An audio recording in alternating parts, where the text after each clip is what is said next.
Pourquoi je crois en Dieu? Petite vidéo que je voulais vous faire aujourd'hui à 14h46 de l'après-midi pour vous exprimer toute ma reconnaissance et ma foi et ma gratitude envers Dieu. Alors pourquoi je crois en Dieu? Dans quel but? Est-ce que je crois en Dieu pour aller au paradis? Est-ce que je crois en Dieu parce que j'aime Dieu? Est-ce que je crois en Dieu parce que j'ai une confiance absolue en Dieu? Je vais essayer de vous expliquer un peu à ma manière pourquoi je crois en Dieu. Alors, déjà, je pense que croire en Dieu, ce n'est pas quelque chose de trivial. J'entends par là que c'est pas donné à tout le monde de croire en Dieu, surtout à notre époque, où tout le monde a envie de penser qu'il vit que par lui-même, indépendamment de Dieu, qu'il est capable d'être autonome, que Dieu ne sert plus à rien, donc on ne croit plus en lui. On vit dans une époque athée, je dirais. Mais pour moi, l'athéisme, c'est quelque chose de regrettable, d'infiniment regrettable.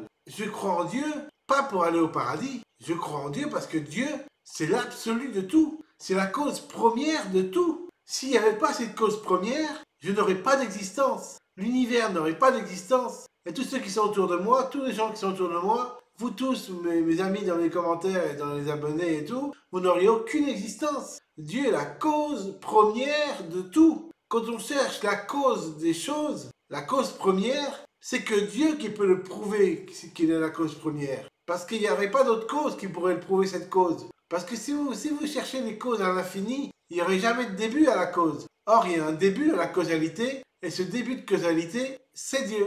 C'est une cause nécessaire pour que nous soyons en vie. C'est la seule cause qui soit nécessaire pour que nous soyons en vie. Dieu est la seule cause qui soit nécessaire pour que nous soyons en vie. Donc c'est pour ça que je crois en Dieu. Parce que c'est logique d'y croire. Tout simplement, si je ne croyais pas en Dieu, je serais illogique. Je trahirais ma propre logique. Je renierais l'existence de la cause première qui m'anime. Ce serait terrible. Tout ce qui m'a engendré n'existerait plus. Je renierais cette existence de ce qui m'a engendré. Donc renier sa propre cause, c'est renier toute la réalité. C'est pour ça que je crois en Dieu. Je crois en Dieu parce que je renie pas la réalité. Je crois en Dieu parce que j'accepte la réalité telle qu'elle est, qui est causée par une cause, qui est causée par une cause, qui est causée par la première des causes, et qui est la seule des causes explicatives possibles et logiques, c'est Dieu. Une cause infinie, au potentiel infini, à la puissance infinie, à la science infinie, etc., etc. À la position infinie, Dieu est partout, dans tout l'infini du cosmos, il est partout, et il est à la fois nulle part. C'est pour ça qu'on ne le trouve pas, quand on le cherche. Quand on le cherche avec des yeux normaux. Mais si on le cherche avec des yeux divins, on le trouve, Dieu. Parce qu'avec un œil divin, on voit Dieu de partout. Dans cette bouteille de Badois, je vois Dieu. Dans ma figure, je vois Dieu. Dans la caméra Logitech qui me sert de caméra pour filmer cette vidéo, je vois Dieu. Dans cette manette de Super Nintendo, je vois Dieu. Parce que la cause première de cette manette de Super Nintendo, c'est Dieu. Parce que les constituants de cette manette, les atomes de cette manette, n'ont pas été créés sans cause. La seule cause de ces atomes de manette, c'est Dieu.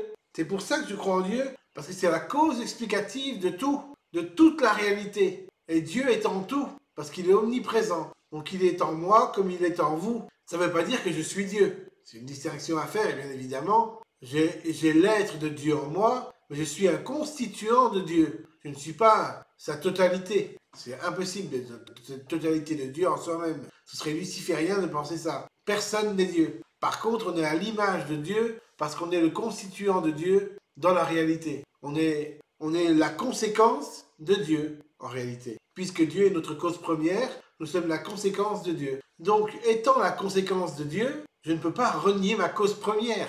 Je ne peux que l'accepter. J'accepte ma cause première. J'accepte celui qui m'a créé. J'accepte mon créateur. Le créateur de mon âme, de mon esprit, qui va bien au-delà des limites de ma conscience physique et matérielle de l'existence. Parce que quand je conçois ma réalité qu'au travers un cerveau, sans parler de la conscience qui m'anime, eh bien je ne crois plus en Dieu. Parce que c'est normal qu'on ne croit plus en Dieu quand on regarde que le cerveau et qu'on dit que le cerveau produit la conscience. Mais c'est faux. Le cerveau ne produit pas la conscience. Le cerveau a besoin de la conscience pour percevoir la réalité. On n'a jamais pu identifier la moindre couleur rouge dans un cerveau qui perçoit du rouge.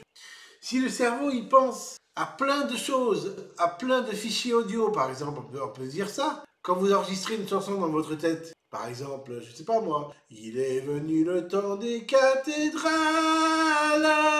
Si vous enregistrez, il est venu le temps des cathédrales dans votre tête, que vous avez le son des cathédrales dans votre tête, vous avez un fichier sonore, et donc on peut le trouver dans votre cerveau par la science. Impossible. Impossible de trouver le moindre fichier sonore dans votre cerveau. Comme il est impossible de trouver la moindre trace de couleur rouge dans votre cerveau. Bien qu'elle perçoive la couleur rouge, qu'elle mémorise la couleur rouge, qu'elle mémorise un son en entier, rien n'est percevable dans notre cerveau. Donc il y a une sorte de cloud. Il y a une sorte de cloud dans lequel nous nous connectons, et ce cloud, c'est le royaume des cieux, dans lequel nous percevons toute la réalité, dans lequel nous nous connectons avec notre conscience, et ce cloud nous permet de percevoir la réalité et de l'enregistrer, de la mémoriser. La mémoire, c'est rien d'autre qu'une perception dans le cloud d'une conscience qui n'est pas dans notre cerveau, mais qui est dans le royaume des cieux. C'est pour ça qu'à mon avis, quand nous sommes plus vivants, nous rejoignons le royaume des cieux, c'est-à-dire le cloud, et ce cloud est infiniment accessible. C'est-à-dire qu'en fait, on a toutes les données qui nous sont révélées, et nous avons l'omniscience de Dieu, juste l'omniscience à mon avis. Nous pouvons accéder à tout, mais ça regarde que moi. À mon avis, il faudrait encore le prouver ça. Parce qu'on ne peut pas revenir du royaume des morts et dire qu'on a l'omniscience. Tout ce que je peux vous dire, c'est que ceux qui font des expériences de mort imminente nous rapportent, nous démontrent qu'ils avaient accès à beaucoup plus de données que lorsqu'ils étaient vivants normalement. Ils voyaient toutes les couleurs, ils voyaient toutes les pièces en même temps, ils voyaient tout. Si c'était aveugle, ils pouvaient revoir, retrouver la vue, etc., etc. Donc ça veut dire quand même qu'il y a une perception du cloud beaucoup plus grande quand on est mort que quand on est vivant. Ça me paraît logique. Parce que le royaume des cieux est un royaume où on est beaucoup plus à l'aise, beaucoup plus en vie, beaucoup plus confortable que le royaume normal dans lequel nous vivons, qui est le royaume de Satan.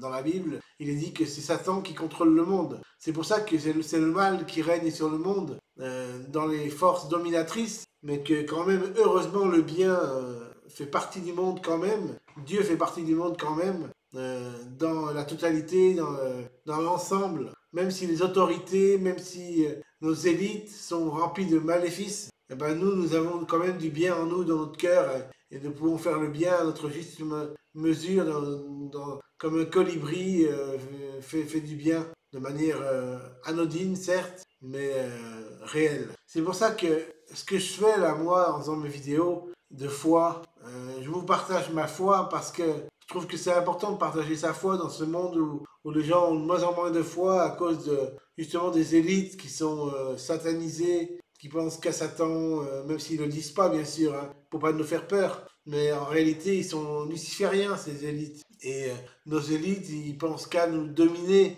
qu'à nous posséder, qu'à nous esclavagiser. C'est terrible, hein, ce qui se passe en ce moment. Il n'y a que des gens comme François Asselineau, par exemple, qui veulent vraiment le bien de la France en ne pensant pas à leur bien personnel. Ou pas trop. J'espère qu'ils ne pensent pas trop à son bien personnel, François Asselineau. Mais je pense que voilà, c'est rare, quoi, les hommes politiques ou les femmes politiques qui font vraiment le bien et qui pensent au bonheur de la France avant de penser à leur propre bonheur. C'est très rare, hein. Donc voilà, donc là je dévie sur la politique, mais tout ça pour vous dire que mes vidéos de foi, faut pas les prendre pour argent comptant déjà. J'en avais parlé dans ma vidéo d'introduction. Elles sont pas des vérités absolues. Je ne défends pas que j'obtiens la vérité dans mes vidéos. J'ai aucune vérité en moi. Par contre, ce que je sais, c'est que ce que je vous le partage avec le cœur, avec conviction. Mais c'est à vous de prendre pour argent comptant ce qu'il y a à prendre pour argent comptant et à refuser de prendre ce qu'il y a à refuser de prendre. Parce que tout ce que je dis n'est pas forcément juste. Voilà. J'espère que cette vidéo vous aura plu et à la prochaine. Bye.